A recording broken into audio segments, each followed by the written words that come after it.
കുറച്ചുകൂടെ ക്ലാരിറ്റി വന്നിട്ടുണ്ട്. ഞങ്ങൾ പ്രതീക്ഷിക്കുന്നത് അവിടെ നിന്ന് ഇങ്ങോട്ട് ഇതിന്റെ ഡ്രൈവറുമായിട്ട് ഞങ്ങൾ സംസാരിക്കുകയുണ്ടായി.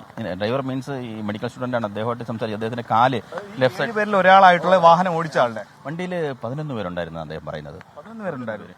11 ആണോ 12 ആണോ എന്നൊരു സംശയം അദ്ദേഹം പറയുന്നത്. അങ്ങനെയാണെങ്കിൽ അത് ഓവർലോഡ് ആയിരുന്നു. വണ്ടിയുടെ സീറ്റിംഗ് കപ്പാസിറ്റി 7 ആണ് എന്നിരിക്കുകയാണ്. പിന്നെ വണ്ടി വളരെ പഴയ ഒരു മോഡലാണ്.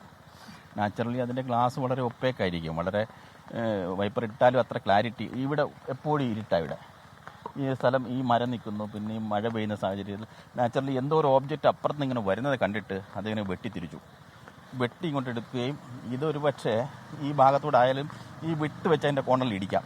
അപ്പോൾ അദ്ദേഹം നാച്ചുറലി ലെഫ്റ്റിലേക്ക് ഒരു ഒബ്ജക്റ്റിനെ കണ്ടുകൊണ്ട് പെട്ടെന്ന് തിരിച്ചത് കൊണ്ടായിരിക്കാം ആ പില്ലറിന്റെ ബാക്കിൽ ഇടിച്ചതെന്നാണ് ഞങ്ങളിപ്പോൾ പുതിയ പേരാണ്. ഇപ്പോൾ 12 പേര് വാഹനത്തിലുണ്ടായിരുന്നു. അപ്പോൾ 12 പേര് അവിടെ 5 പേര് മരണപ്പെട്ടു. 3 പേര് അവിടെ ട്രീറ്റ്മെന്റിലുണ്ട്. 3 പേര് ജനറൽ ഹോസ്പിറ്റലിൽ ഉണ്ടെന്നാണ് പറയുന്നത്. 5 പേര് മരണപ്പെട്ടു അല്ലേ? 5 പേര് മരണപ്പെട്ടു. ശ്രദ്ധിച്ചേക്കണം.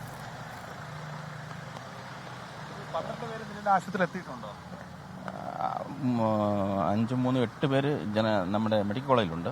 3 പേര് ജനറൽ ഹോസ്പിറ്റലിലുണ്ട്. ഞങ്ങൾ അതിൻ്റെ ഡ്രൈവറായിരുന്ന മെഡിക്കൽ സ്റ്റുഡൻറ്റുമായിട്ട് സംസാരിച്ചു. അപ്പോൾ അദ്ദേഹം 11 12 പേര് വണ്ടിയിലുണ്ടായിരുന്നു. അവർ സിനിമയ്ക്ക് പോകുമായിരുന്നെന്നാണ് പറഞ്ഞത്.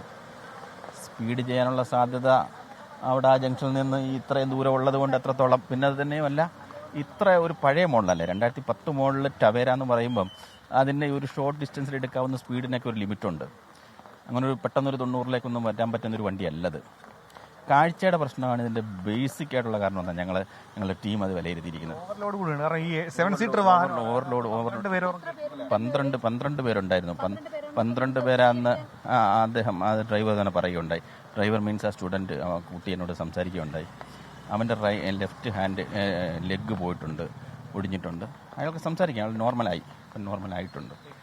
ബസ്സിന് യാതൊരുവിധ പ്രശ്നങ്ങളും, കാരണം അത് നോർമൽ ആ ദിശയിൽ തന്നെ പോവുകയായിരുന്നു.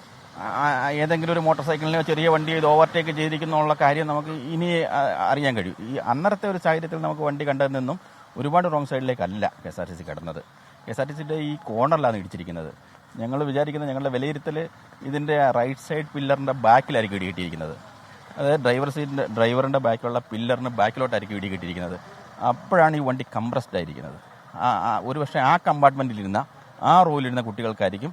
5 പേരൊക്കെ ഇരിക്കുമ്പോൾ സ്വാഭാവികമായിട്ടും തലയൊക്കെ തമ്മിൽ കൂട്ടിയിടിക്കും.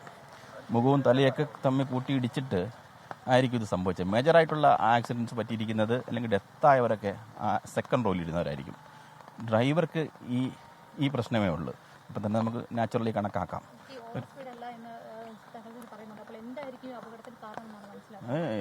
3 പോയിന്റ്സ് ഞാൻ പ്രാഥമികമായിട്ട് പറയുന്നത്. വിഷ്വൽ ഹിൻഡ്രൻസ് വല്ലാതെ ഉണ്ടായിരുന്നു. കാഴ്ച വല്ലാതെ മങ്ങിയിട്ടുണ്ടാവും. അതൊരു എന്തോ ഒരു ഒബ്ജക്റ്റ് കണ്ടിട്ട് അദ്ദേഹം റൈറ്റിലേക്ക് പെട്ടെന്ന് വെട്ടിന്ന് അദ്ദേഹം പറയുന്നത് ശരി തന്നെ. ആ സമയത്ത് ബൈക്കാണോ കാറാണോ ഒരാൾ നടന്നു വരുന്നതാണോ എന്ന് അദ്ദേഹത്തിന് തിരിച്ചറിയാൻ പറ്റാത്തത് കൊണ്ട്, ആ ഓളി അദ്ദേഹത്തിന് അറിയാത്തത് കൊണ്ട് ഒരു പക്ഷേ ഏറി തിരിച്ചു കാണും. അതാണ് എന്നിട്ട് പെട്ടെന്ന് ഈ വണ്ടി കാണുകയും പെട്ടെന്ന് റൈറ്റിലോട്ട് തിരിഞ്ഞു. ആ ഒരു ഡിഫൻസീവ് ടൈമിൽ പെട്ടെന്ന് തിരിഞ്ഞിട്ട് അതിൻ്റെ ആ പില്ലറിൻ്റെ ബാക്കിലുള്ള ആ സൈഡിലാണ് വണ്ടി ഇടിച്ചിരിക്കുന്നത്. അതുകൊണ്ടാണ് സെക്കൻഡ് കമ്പാർട്ട്മെന്റിൽ ഇരുന്ന ആൾക്കാർക്ക് ഇത്രയും. വാഹനം ഒരു തേർഡ് പേഴ്സൻ്റെയാണ്. അദ്ദേഹം ഫോണൊക്കെ അദ്ദേഹം എടുക്കുന്നില്ല. അദ്ദേഹം ഇത് സിനിമ സ്റ്റുഡൻസാണ്. വാടകയ്ക്ക് എടുത്തതാണെന്ന് മറ്റൊരാളുടെ, അവർക്ക് ഇവരായിട്ട് ഡയറക്റ്റായിട്ടൊരു ആക്സസ് ഇല്ലാത്തത് കൊണ്ട് പ്രാഥമികമായിട്ട് നമ്മൾ അങ്ങനെ തന്നെ വിചാരിക്കുന്നത്. ഇത് റെൻ്റെടുത്ത വാഹനമായിരിക്കാനാണ് സാധ്യത എന്ന് വിചാരിക്കുന്നു.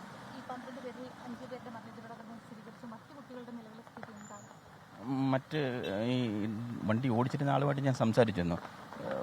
വലിയ കുഴപ്പമില്ല. ഒരാളുടെ സ്ഥിതി വളരെ മോശമാണ്. അവരെ കാണാൻ നമുക്ക് കഴിഞ്ഞിട്ടില്ല. നമുക്ക് എൻട്രി ഇല്ല അവിടെ. ഇനി ജനറൽ ഹോസ്പിറ്റലിൽ 3 പേരുണ്ട്. അവരോട് സംസാരിക്കാൻ കഴിയുമെന്ന് വിചാരിക്കുന്നു. ഞങ്ങൾ ഇനി അങ്ങോട്ട് നീങ്ങുവാണ്. എല്ലാവരും 1, 2 വർഷം വിദ്യാർത്ഥികളാണ്. ഹോസ്റ്റലിൽ ഉണ്ട്. ശ്രീജിത്ത്, എന്താണെങ്കിലും പുതിയ വിവരമാണ് ആലപ്പുഴ RTO ഇതിൽ പങ്കുവയ്ക്കുന്നത്. വാഹനത്തിന് ഇതുവരെ നമ്മൾ റിപ്പോർട്ട് ചെയ്തത് 7 പേരുണ്ടായിരുന്നു എന്നാണ്. പക്ഷേ വാഹനത്തിനുള്ളിൽ 12 പേരുണ്ടായിരുന്നു എന്നുള്ള വിവരമുണ്ട്. ഇതൊരു തേർഡ് പാർട്ടിയുടെ വാഹനം കൂടി ആയിരുന്നു. അതുകൊണ്ട് തന്നെ ഈ നിലവിൽ സംഭവിച്ചിട്ടുള്ള 7 പേരുടെ മരണം സ്ഥിരീകരിക്കുന്നുണ്ട്. ആലപ്പുഴ വണ്ടാനം മെഡിക്കൽ കോളേജിൽ മാത്രമല്ല അത്യാഹിതത്തിൽ ആളുകൾ ഉള്ളത്. ആലപ്പുഴ ജനറൽ ആശുപത്രിയിൽ കൂടി 3 പേരുണ്ട്. അങ്ങനെയെങ്കിൽ 7 3 10 പേരുണ്ട്. ബാക്കി 2 പേരുടെ വിവരം കൂടി അറിയേണ്ടതുണ്ട്. അവർ എവിടെയാണെന്നുള്ള കാര്യം ഈ അപകട സമയത്ത് നമുക്ക് കൃത്യമായി ലഭ്യമായിട്ടില്ല. ഇപ്പോൾ അദ്ദേഹം വ്യക്തമാക്കുന്ന ഒരാളുടെ നില അതീവ ഗുരുതരമായി ആലപ്പുഴ വണ്ടാനം മെഡിക്കൽ കോളേജിൽ തുടരുകയാണെന്നാണ്. മറ്റ് 3 പേര് ആലപ്പുഴ ജനറൽ ആശുപത്രിയിലുണ്ട്. അവരുടെ വിവരം കൂടി തേടേണ്ടതുണ്ട്. ഈ വാഹനത്തിന് 12 വർഷത്തോളം പഴക്കമുണ്ട്. ഈ ഒരു 7 പേർ കയറുന്ന വാഹനത്തിൽ 12ഓളം പേർ കയറിയിട്ടുണ്ട്. ഓവർലോഡ് ആയിരുന്നു എന്നുള്ള കാര്യം എന്താണെങ്കിലും ഇപ്പോൾ മോട്ടോർ വാഹന വകുപ്പ് കണ്ടെത്തിയിട്ടുണ്ട്. ഈ അമിത വേഗത ഇല്ല, പക്ഷേ കാലാവസ്ഥ പ്രതികൂലമായിരുന്നു, കാഴ്ചയ്ക്ക് പ്രശ്നമുണ്ടായിരുന്നു. മഴ പെട്ടെന്ന് പെയ്ത സമയത്ത് പെട്ടെന്ന് ആലപ്പുഴ ചങ്ങനാശ്ശേരി റോഡിൽ നിന്ന് ദേശീയപാതയിലേക്ക് എത്തി, വെളിച്ചക്കുറവുള്ള ഒരു സ്ഥലത്തേക്ക് എത്തി, പെട്ടെന്നൊരു വാഹനം മുൻപിൽ ഉള്ളതായി തോന്നി. അങ്ങനെ വാഹനം വെട്ടിച്ച സമയത്ത് KSRTC ബസ്സിലേക്ക് പെട്ടെന്ന് ഇടിച്ചു. ആ ഇടിയുടെ പ്രഹരത്തിൽ വണ്ടിക്ക് വലിയ രീതിയിലുള്ള ആഘാതമുണ്ടായി. വണ്ടിയുടെ മധ്യഭാഗം പൂർണ്ണമായി തകർന്നു.